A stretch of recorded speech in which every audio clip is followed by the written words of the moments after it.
अस्सलामुअलैकुम। रमज़ानुल मुबारक में भूल कर भी ये 4 गलती मत कीजिएगा, वरना आपकी इबादत आपके मुंह पे मार दी जाएगी।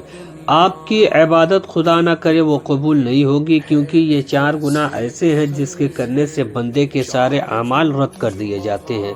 चाहे वो कितना भी बड़ा मुत्तकी हो, कितना भी बड़ा परहेजगार हो, मगर अगर ये 4 काम करता है तो उसकी तमाम इबादत आप उसके मुंह पे मार दी जाएगी।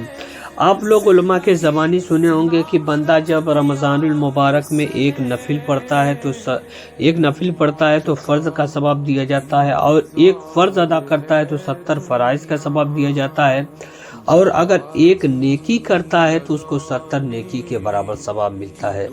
मगर ये 4 गुनाह ऐसे हैं जिसके करने की वजह से उसके तमाम आमाल रद्द कर दिए जाते हैं। क्या आपने ये सुना है कि अगर एक गुनाह करेगा तो 70 गुनाह उसको मिलेंगे? तो वीडियो को पूरा मुकम्मल वॉच कीजिएगा इंशाअल्लाह तबारक व तआला। आज के इस वीडियो में मैं यही बताने वाला हूँ और एक एक करके बताऊँगा हुजूर सल्लल्लाहु अलैहि वसल्लम का फरमान क्या है, ये तमाम चीज़ें आपको बताऊँगा। सबसे पहले तो रमज़ानुल मुबारक में ये भूल कर भी मत कीजिएगा शराब पीना। जो शख्स रमज़ानुल मुबारक में शराब पीता है उसकी तमाम इबादत उसके मुंह पे मार दी जाएगी। नबी करीम सल्लल्लाहु अलैहि वसल्लम ने फरमाया आम दिनों में भी इसके पीने की इजाज़त नहीं है, मगर ज़रा सोचे तो सही, रमज़ानुल मुबारक का इतना मुक़द्दस महीना है, इस महीने में अगर कोई शराब पीता है तो उसका हाल क्या होगा। कल क़यामत के दिन जब ये जाएगा अल्लाह तबारक व तआला की बारगाह में, कहेगा या अल्लाह मैंने दुनिया में तेरी इबादत की, मगर वो रमज़ानुल मुबारक के महीने में अगर शराब पीता होगा तो रब तबारक व तआला कहेगा तुमने कोई इबादत नहीं की। हज़रात किराम, ये भूल कर भी ये काम मत करें। अगर आपके अंदर ये चीज़ें पाई जा रही हो तो आज ही सिद्क़ दिल से तौबा कर लें। नंबर 2, बहतान बांधना। आजकल ये 70% लोगों में पाया जा रहा है। बहतान उसको कहते हैं कोई झूठी बात गढ़ना, उस शख्स के अंदर वो ना हो, किसी मोमिन के बारे में कोई झूठी बात कहना जो उसके अंदर मौजूद ना हो।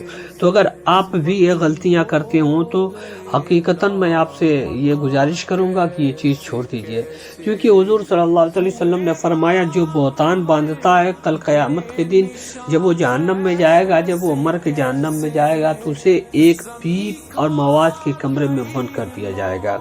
आम हालतों में इंसान हॉस्पिटल जाता है, वहाँ खून या मवाज देख लेता है तो उसकी होती है, वो परेशान हाल हो जाता है, उल्टियाँ करने रहता है।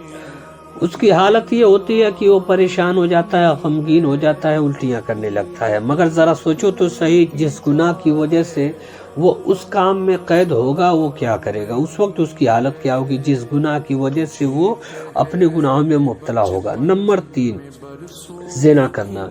ज़िना तो इसे भी हराम है, लेकिन कोई शख्स अगर ज़िना करता है तो कल क़यामत के दिन उससे पूछा जाएगा, और ख़ास करके रमज़ानुल मुबारक के महीने में अगर कोई ज़िना करता है तो समझ लीजिए उसको 70 ज़िना के बराबर गुनाह मिलेगा। तो भूल कर भी ये काम मत करें। और आखिरी काम क्या है, हक मारना।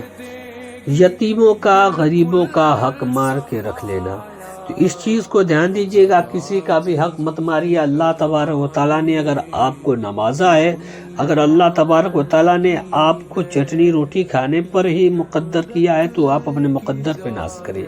अगर आपके मुक़द्दर में चटनी रोटी है तो अपने मुक़द्दर पे नाज़ करें, किसी का भी हक ना मारें, क्योंकि इसकी भी बहुत सख्त पकड़ है। तो उम्मीद करता हूँ आपको इन 4 गुनाह के बारे में मैंने बताया डिटेल से, तो आपको समझ में आ गया होगा। अगर समझ में आ गया होगा तो दूसरों तक ज़रूर शेयर कीजिएगा। मिलते हैं अगली वीडियो में, तब तक के लिए अस्सलामु अलैकुम व रहमतुल्लाहि व बरकातहू।